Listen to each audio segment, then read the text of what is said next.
Airbnb or your hotel. Then it's an Okay. hour drive to the Chargas River, which is in the middle of the rainforest. And so you Mm-hmm. get in a canoe. On this canoe, they have like a little motor in the back. There is a indigenous Embera captain, one in the front and one in the back. The Mm-hmm. only thing that you're wearing is like a thong with a like a handkerchief in the front and a handkerchief in the back. So they're practically they're scantily clad. So Mm-hmm. all right. So there's around about 6 people in the canoe. Mm-hmm. So the water is very clear. You can see the bottom of it. It's drinkable. The Oh. Chargas River was very influential in them building the Panama Canal. Mm-hmm. Um, before we went out, they told us to put a lot of sunscreen on because it's an hour canoe Mm-hmm. to the village. So along the canoe ride, we got stuck 3 times. So Mm-hmm. some of the men in the canoe, they kind of jumped out and pushed us through the Mm-hmm. rocks because the river was very shallow. Um, along the ride, you could see, these birds. They kind of look like flamingos, but they were like brown. They weren't Okay. flamingos. Little smaller, but I don't know what type of bird they were. And you could see the other villages along the way. They have different tours, so different villages have different tours to their particular site. When we got Okay. to my particular site that I went to, we got out the canoe. You had to not crawl, but climb up these steep steps, and we were greeted Mm-hmm. by the American women. They danced and they had flowers for us. They put it in our hair, and they walked us over to this canopy area where all the visitors or the tourists were. Mm-hmm. And their language that they speak is Embera, Mm-hmm. but they communicate with the public and through the Panamanian people through Mm-hmm. Spanish. So they know 2 languages, Okay. Interesting. their initial language and then Spanish. So they did not Mm-hmm. speak any English. So when we were presented with the person who was telling us about the tour and everything, or what they do, she was speaking Spanish, and then there was a translator. Mm-hmm. So we learned about the different crafts that they do. Well, this is similar, but this is actually from Africa. But they Okay. do the hand woven I basket. see. Mm-hmm. This actually is from what I got from Panama. So they do a lot of basket weaving. This is That's beautiful. I call it a toucan. I guess that's the proper name for it. Toucan. That's beautiful. Is that a hat Yes, or a it headpiece? should be a Okay. hat. Larger ones are hats. You can Mm-hmm. just kind of put it on your mantle.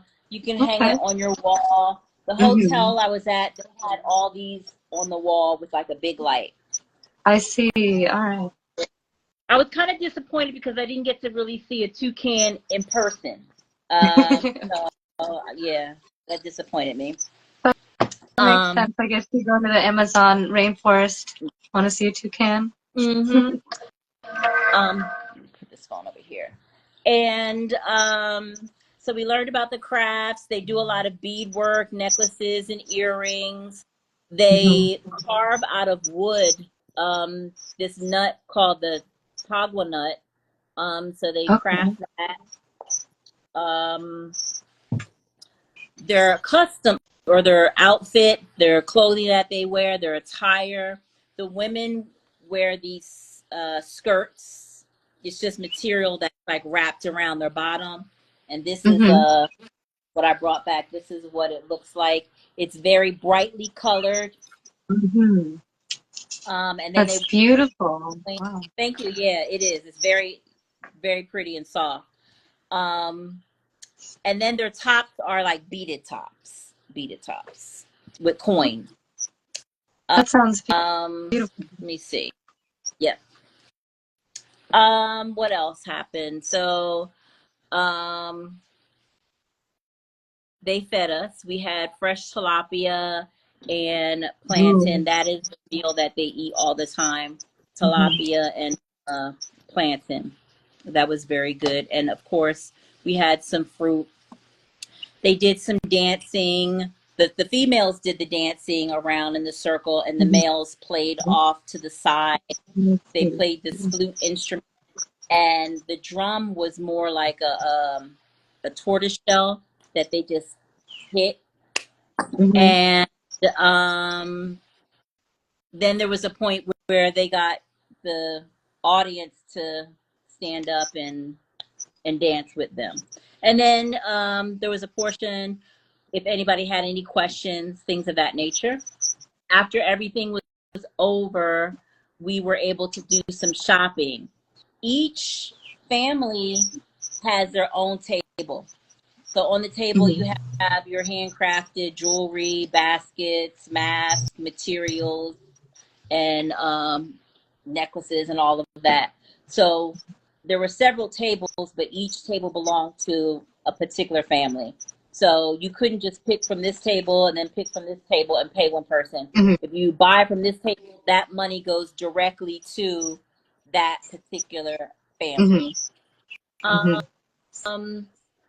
There are seven tribes. One is the Embera. That's what I visited. And there are 52 people in that particular village. They do have a chief. I did not get to meet the chief, but in order for them to, when they go to pick their chief, what they do is they have, like, let's say 2 people want to be chief, all right? So they have this voting process, and the voting process is where each potential chief will stand up, and people who are voting for them will stand in back of them. So the potential chief cannot look back. They have to keep their head straight. And so the people will line up behind them, and whoever has the most people, that will be the chief. So that's how they do their voting. That sounds very cool. Very interesting. So I have some notes, so let me, I want to make sure I have said all that I needed to say. And of course, I was trying to get with the tour guide, and I was like, I want to speak to the person who does the Jagua. I want to have a sit down with him so he can actually show me how they actually do it, and I get an actual chance to do it. So that was the tour. Any other specific questions? Because I can go on, but I think I am more interested in the Jagua bit. How did your sit down with the artist go? And I guess my first question: do they call them artists, or are they called something else? Is this seen as something different than art for them? They do think of it as a form of protection, but also the art. They do it on the tourists. We don't have to pay for it. We can tip them, but we didn't have to pay for it. Everything was included. I don't know if they're called artists because, the language barrier. Right. So it might be called something else in their particular language. But the actual Jagua fruit I have, these are not real Jaguas. These are just like for show. Okay. So you have the Jagua. When it's yellow, you can eat it. Okay. When it gets green like this, then that's when you can use it for its juice. Some of the medicinal properties of Jagua would be that it's high in calcium, vitamin B, and iron. You can also use it as a topical for burns and cuts, like we would use aloe vera. That's how the Jagua burns and cuts. So when you make Jagua, they take the fruit, they cut it in half, and they actually had a cheese grater. But I've seen some people would have like a rock or something where it was jagged. but you Mm-hmm. take it up against the cheese grater. So you make all these little fine pieces of Jagua. It's in a cloth, and they take once you fill that cloth up, Mm-hmm. all the pieces in the cloth, and you pull the cloth up, and you just kind of squeeze it. You Mm-hmm. squeeze juice out. It was easy grating the Jagua, but to Mm-hmm. squeeze it had to be really strong. Mm-hmm. Um, I really couldn't talk to him that much because I didn't know Spanish. Yeah. Um, but you know, we kind of motioned, and he knew that I was having a hard time squeezing it, so he kind of did it for me. I was only able to get like a couple of drops out. Yeah. Mm-hmm. So you make that and you squeeze the juice. The juice is actually like a brownish color when it comes Mm-hmm. out. After around about 2-3 days, that's when it starts to get, dark. And so they take Interesting. that, they put it in like a little jar, and they Mm-hmm. use like a stick or like um, a bamboo stick to make the designs. Um, Oh, okay. yeah, yeah. So the That sounds so designs, cool. because they have the stick, the designs are Mm-hmm. going to be like linear, straight geometrical I see. lines, Mm-hmm. and things that they might draw would be things in nature, flowers, leaves, Mm-hmm. birds, and the geometrical shape. Okay. Do any particular designs, and again, I realize you had limited conversation, but were you able to understand if any particular designs had any particular um, meaning, I guess? I think in some of my research that I've seen online and whatnot, I've seen that they use it, or it was used historically as a like a status symbol. So maybe the chief would have different or more patterning than, say, the youngest of the tribe, something like that. Does that sound any I've type of heard that. accurate? I heard that, but I didn't get to ask that question. Mm-hmm. But I do know that I do have a picture here.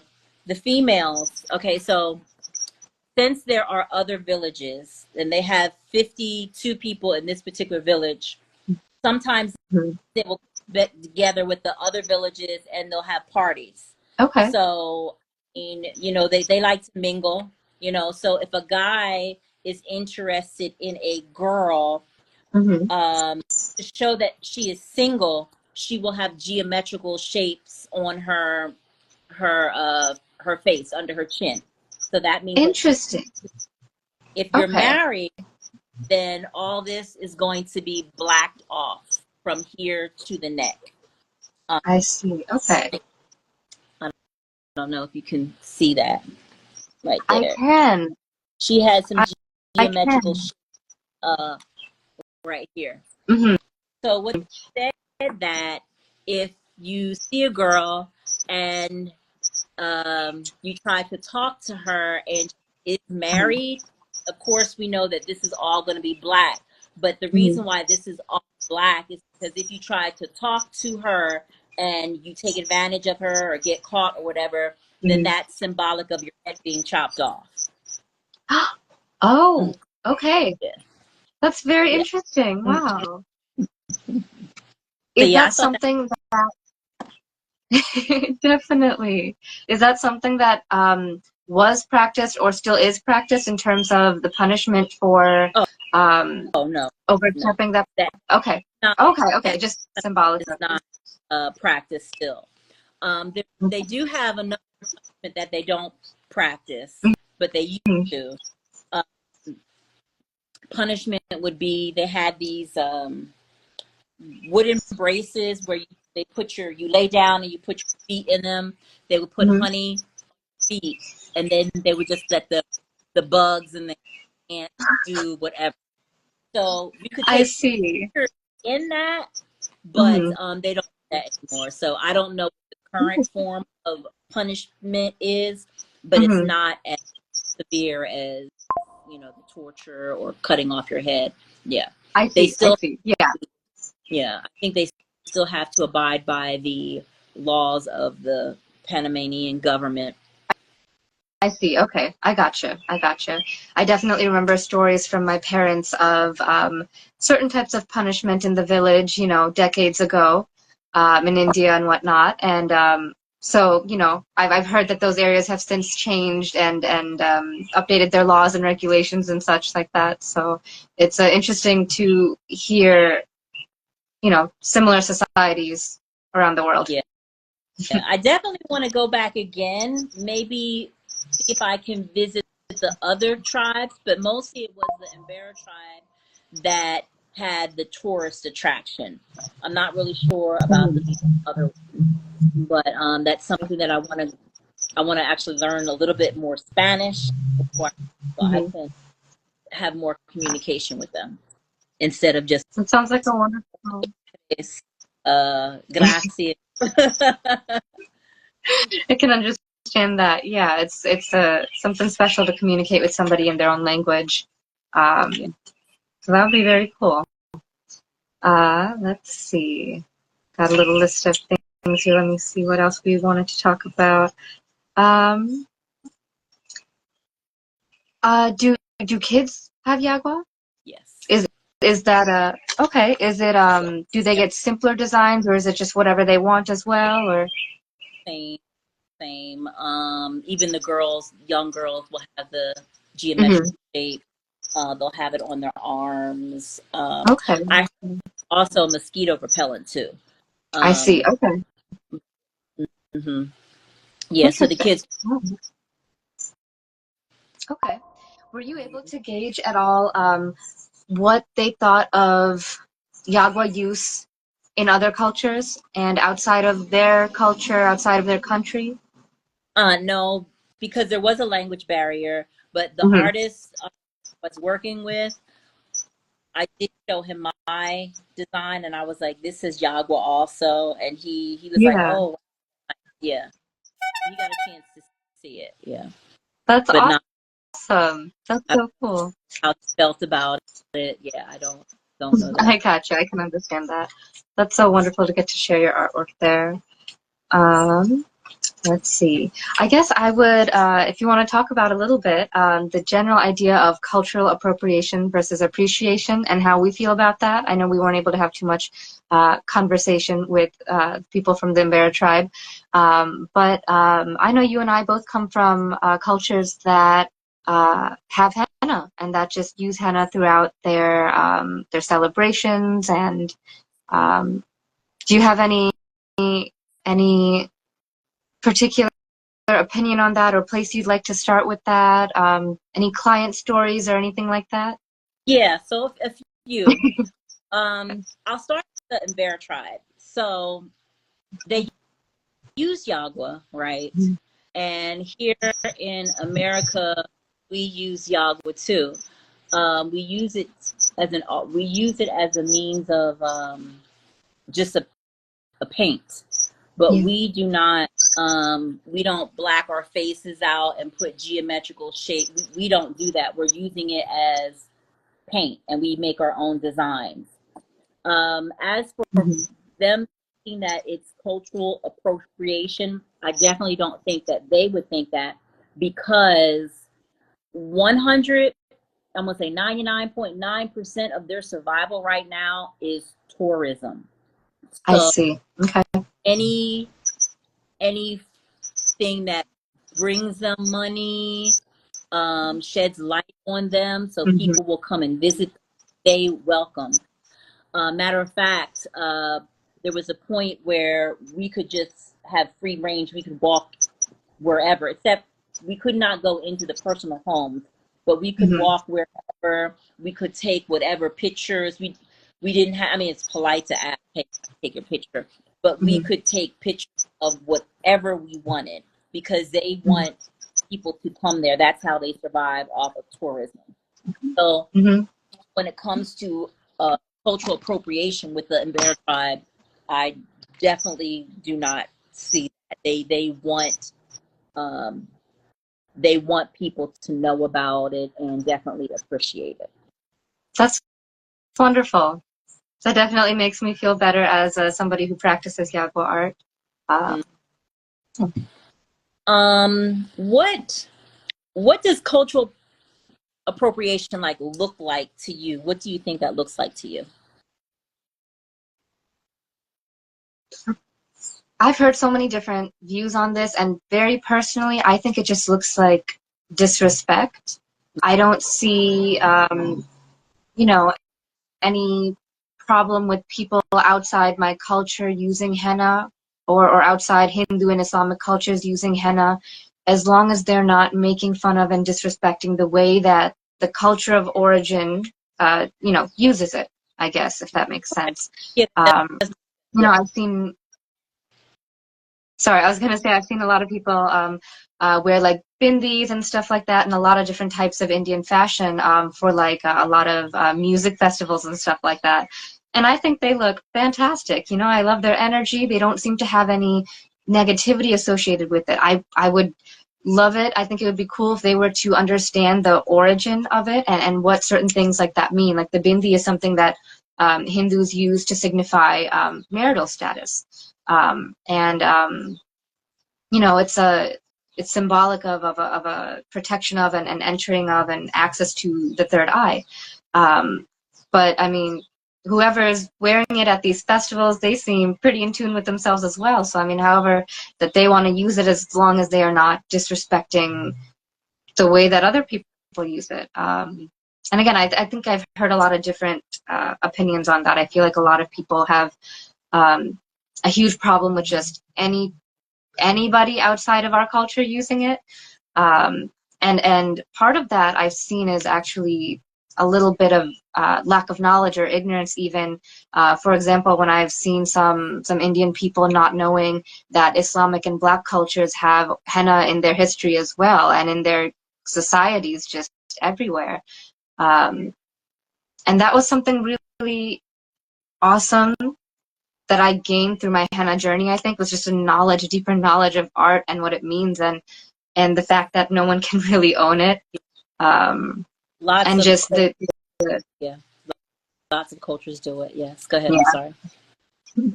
You're good. Just the fact that knowing an art form and researching about it, and then really trying to learn about it, has so much more value than just having some kind of like nationalistic loyalty to a certain part of the culture.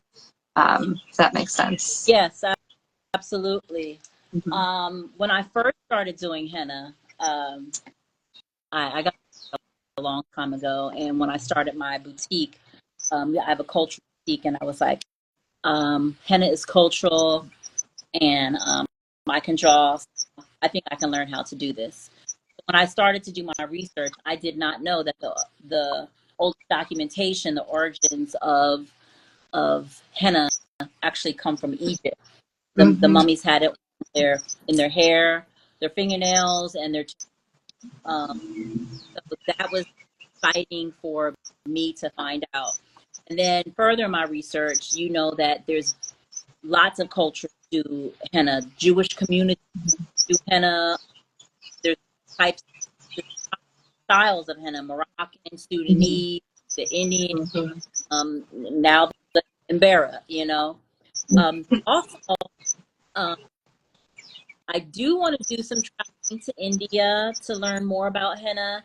And I saw on Instagram, I don't know if you've seen, probably you have, where these women, they take the tape and they put it on the feet and the hands, and then they put the henna over that. That looks really good. I'm trying to connect with someone that does that, so I can, I don't know, at least experience that. Yeah. That sounds wonderful. Yeah, I've heard of so many different stories of how people use henna, and I think one of my clients was telling me that she grew up somewhere in Africa. I don't remember exactly which country. It was Ethiopia. Okay. She said that they had a henna plant, a henna bush or something, where they used to live outside, and as kids, she and her friends would just, take the leaves, make the paste, and they would just, it would be almost like a Play-Doh kind of paste. So they would just kind of have more rounded designs. So they would just kind of plop it in the middle of their hand and make a, you know, a round ball, and then towards the tips of their fingers and stuff like that. And that's so cool. I love hearing about new ways to do, to practice the medium. You know, I was just so used to having it in the cone with the little piping bag and doing these perfect little swirls and stuff like that, and just finding more meaning in the way that other people do it and the other designs and stuff. It's just so interesting to hear about. Yeah, you know, in Morocco they use the syringe. Can you elaborate? Oh yeah. So I learned this going to HennaCon, that they have it's a syringe, and they put henna in the syringe, and that's why they have the I guess the straight line so much, because of the syringe. It's easier. Okay. Yeah. I don't know if you follow Khadijah. I think that's her name. I think that's her name. It But she doesn't ring a bell right now, but I'll have to look it up. yeah, so she does henna with the syringe. I tried it with the syringe. It was difficult for me. Very too difficult. Yeah, so I prefer the comb as opposed to. Yes, the syringe seems like a completely different, you know, group of muscles that you'd have to control in your hand to make the designs. Wow. And then people ask you, you know, does henna hurt or does Jagua hurt? And we're like, no. But if you pull out a syringe, they're like, hold up, wait, what are you doing? Yep. Even when I pull out the Jagua bottles with the metal needle tips, I have to like reassure people, don't worry, it's not going in your skin. Yeah. Let's see. Have you ever had any times in your business, in your practice of Jagua and henna, where somebody has tried to overstep a boundary of cultural appreciation and appropriation? Something that you were uncomfortable doing, or it was just new for you and you realized maybe it wasn't completely lining with the values that you have, or something that you outright refused to do? Oh, yes. You don't mind me asking. Okay. So as a henna artist, having a henna salon, we do henna all over. People want to cover up scars from, you know, tummy tucks, you know, we do all that. I don't like doing the butt. That's just, I don't like doing the, but we had an artist that didn't mind doing it. So anytime somebody requested that, I gave it to that individual. But I will ask my artist, you know, hey, do you mind if does anybody want to do a butt? You know, one time I flat out refused. This guy wanted to do his pelvic area. It wanted me to put like a Pinocchio face. Okay. You know, I see where you're going. Yeah. I'm like, no, I cannot do that. I'm sorry. Yeah. So that, Wow. that was I would not. yeah, flat out refuse. I I would can't think not of many. that area. Okay. Yeah, that's understandable. I was going to say I can't think of too many pieces that I would refuse, but that sounds like one of them. Yeah. Do you if you don't mind me asking, do you find if they were to get it done, you know, by another artist without your involvement or anything, do you generally find that disrespectful of the art form? What do you mean? If someone gets henna from another artist? Oh no, like if they like Mr. Pinocchio, if he wanted to get that done by another artist, and he got henna or Jagua done with the piece that he wanted, would you generally find, and I think I'll weigh in as well, would you generally find something like that disrespectful? I guess my opinion on that would be that to each his own, and as long as I would not say. I have conflicted feelings about that, honestly. I think I've got some conflicted feelings. Okay, so I would not, first of all, if he wanted to do that, but I would feel as though it's disrespectful, because henna is a dye. You can use the dye to dye your hair. You can use the dye paintings. You can use the dye to dye material. So it's a dye that you can use to create art. If someone wants to use this particular dye and do Pinocchio, I wouldn't think that that's disrespectful. Because at that point, it's not Mindy. It's not Mindy. It's you're using it as a dye. So I would agree with that. yeah, you're using it as a dye. Yeah, I would certainly agree with that. It is a medium, and it can be used however, to each his own. That the art form is whatever each person wants, and who's to say if that is good or bad, as long as they're not directly attacking another group of people or another set of values or something like that. It's like henna. Can you repeat that? You cut out a little bit for me there. Henna freckles. That's not a form of Mindy. You're using a medium henna to make the freckles. Exactly. Yep. That is another really good example that I've seen lately. A lot of henna freckles. It's so cool. It's really cool to watch what people do with different mediums, and just watch them, as an artist, just to watch other people try and create. Like, yes, win. Just like getting other people to create and tap into that part of themselves. Awesome. Or actually mixing the henna and the Jagua together to make different shades. True. Yeah. Yeah. This has been such a cool henna journey. I'm so glad that I've gotten to learn all this and be involved with all this. I think if I were doing anything else, I would definitely just not be surrounded by this. I wouldn't have all this knowledge and all this creativity. I think it really helps somebody you can apply that to the rest of your life in terms of how openly you live it and how creatively you approach problems and stuff like that. All right, somebody says they've never mixed Jagua and henna before. Monica, can you describe the color that it makes? I think it's almost brownish, purplish, like a deeper brown or burgundy color. Yeah, more burgundy. And you mix the juice with the henna. You mix it. Oh. Have you mixed the juice with the henna? Have you used them both before?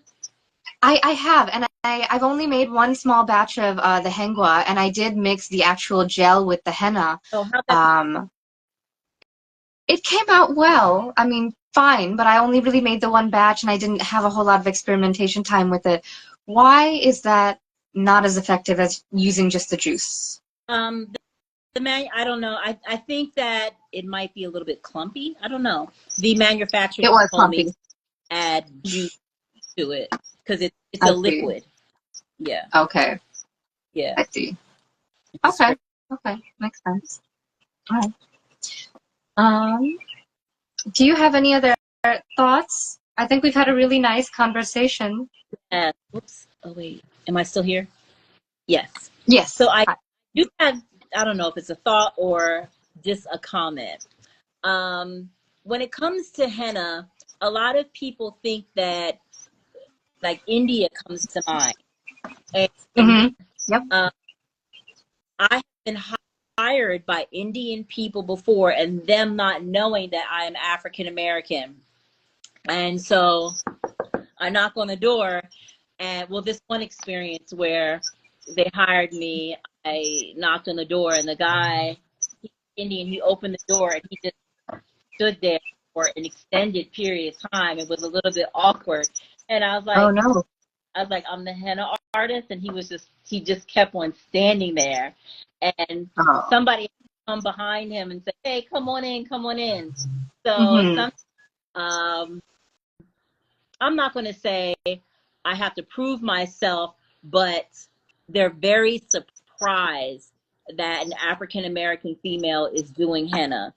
They were pleased with my work, but a lot of African American females are getting into. In fact, the majority, I'm going to say 90% of the people that I've trained or had classes for with, they Mhm. were African American females.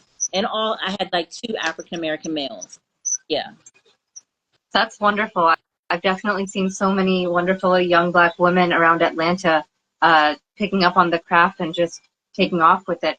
And I'm sorry you had that experience. And that is definitely some of the unfortunate, I think, ignorance in the Indian community of just, I have a hard time verbalizing it. It's just culture, it's the world, it's how to respect one another. It's a lot of things that are overlooked in that kind of exchange. And I mean, honestly, in my opinion, in terms of history, I think you guys may have Africa was older. Things I think originated in Africa, so it's surprising to me that Indians would.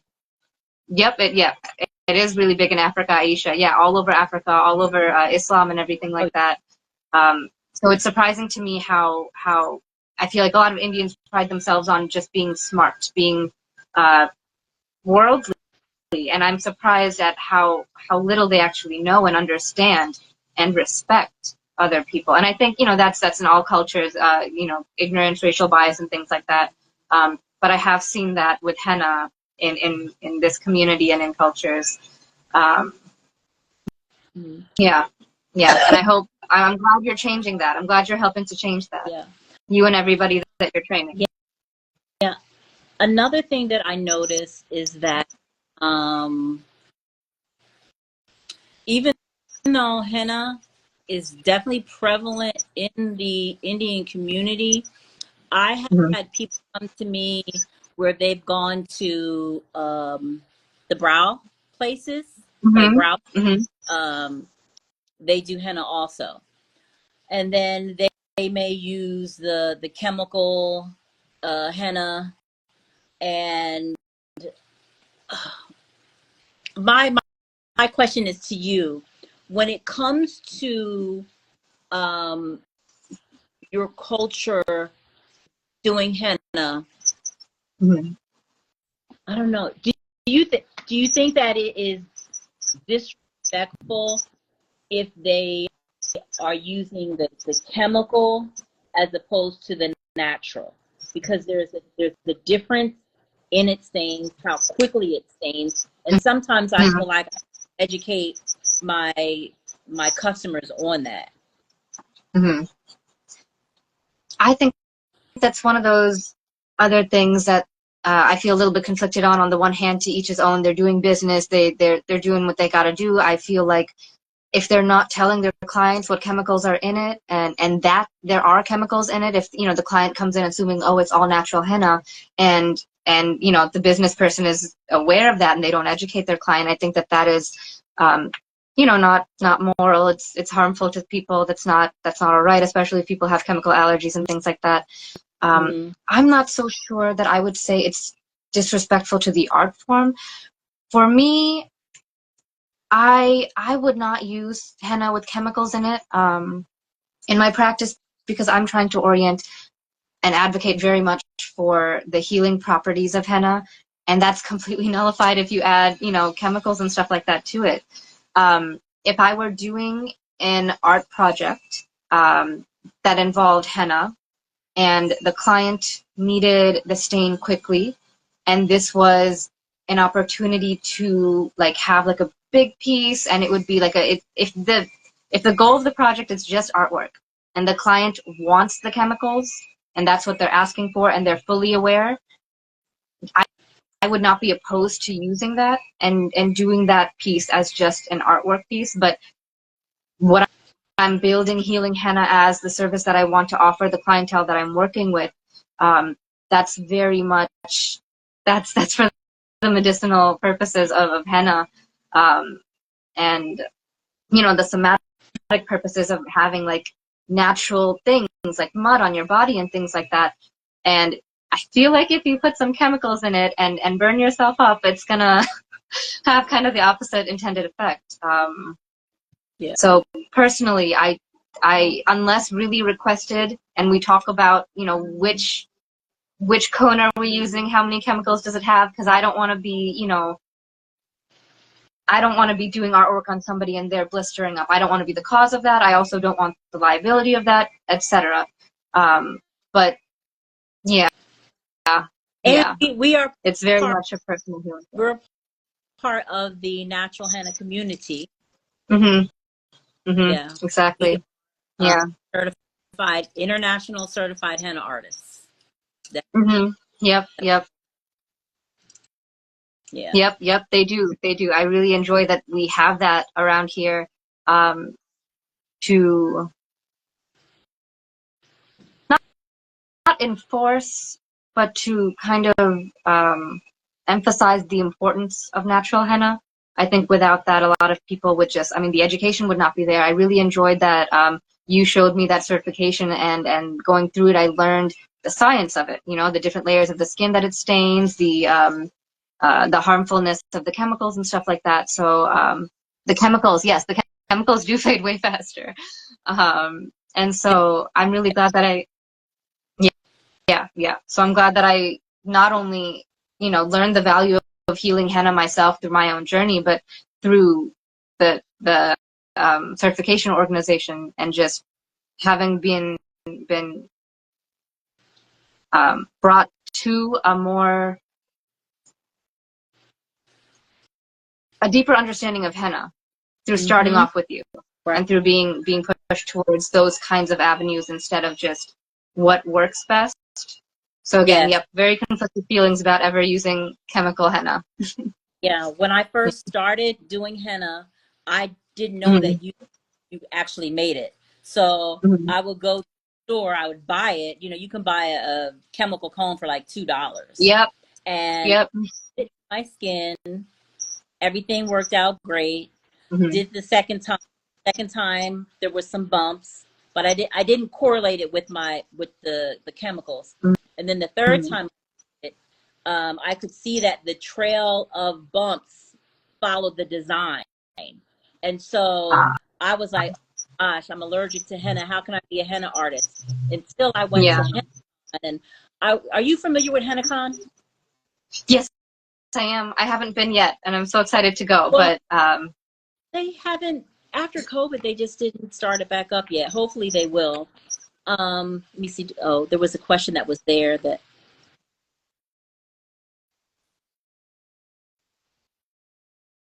okay, so for me, it says, do you have provide a henna certificate mhm. of a teaching henna lesson, or is it just a recommended thing?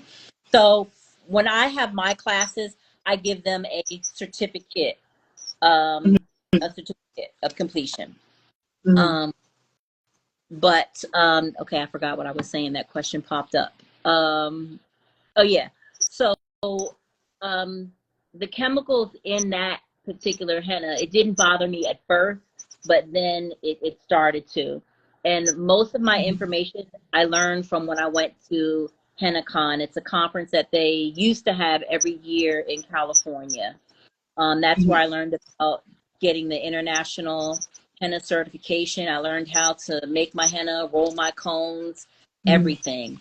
And that's what I use, what I gathered from that. That's what I share with my clients and also my students who want to take my class. Mhm. That's wonderful. That's wonderful. I've yet to take your class, and I remember you saying that you also kind of oriented towards like helping people to start their own business, and to add skills. And I surely could use some of those. I know that, so I'm excited to learn a little bit more that way. And Um, it's always a learning process. It's always a learning process. Even though you think okay, let me ask you this. With the Moroccan designs, do you do Moroccan designs? I do. Okay. Uh, when I first started with doing henna, I just would kind of just look at a picture and try to duplicate it, replicate it. But Yeah. there's a science, Mm. especially Moroccan henna. There is a science to that, and that's something. Moroccan henna is just so beautiful. In addition, that could be my go-to when males ask for henna, because sometimes Mm-hmm. they may not want the flowers and the leaves and the butterflies. So I'll give them something tribal, and I want to get more Moroccan designs under my belt. But I have to do some more studying, because there's it's a science to it. You have to have negative space here and there, and yeah. Mm-hmm. Yeah. Mm-hmm. That's Mm, awesome. That's awesome. I'm also trying to like study a little bit more. I realized I'm very much a copy paster as well, and I'm really good at that, and that's a great skill. But when it comes to actually like creating designs for people and incorporating a bit of their personality in it and things like that, um, I enjoy the science of putting together a design, and I'm not super great at it yet. okay. So I'm really excited to study more and just learn a little bit, have a bit more of a like a portfolio of things in my head, because like you said, it's kind of just like a formula. You have to have a certain amount of this and a certain amount of that, and that's just so fun to me. Yeah. Hmm. Have you ever had a client where they just stop your creativity? Like, um, let's say, let's say I'm a client and they're like, okay, I want you to do a butterfly, the American flag, and a dream catcher, and just put some swirly things in between. Like, how would I do that? That's hard for me. I I agree. don't Those kinds of things. write like that. I'm sorry, I interrupted. Can you repeat that? I don't like to be directed. Like, told, give me some leeway. But American flag, a dream catcher, and a butterfly. Like, how do I? Oh no. Yep, I've definitely gotten those requests, and if it's a client who I'll say if it's an like grown an adult client and this is a piece that they really are looking forward to or something like that, I will try and get a few days to do the design, before the appointment. If it's just at a fair, at like just a public event and it's younger clients and things like that, yeah, it definitely stomps on my creativity. It's definitely just like a fun thing for them. I'm like, okay, I'm just gonna put everything you want in there and then add the swirls, and it's just like a fun little mishmash for you, and they love it anyways. So yeah, Hmm. But then yeah. I'm like, But I take a mean, picture of it yeah. and post. Yep, yep. Mhm. Yep. Yeah. I feel like I try not to post too much. So if clients are upset that they're not posted, I can be, I just, I don't do a whole lot. It's okay.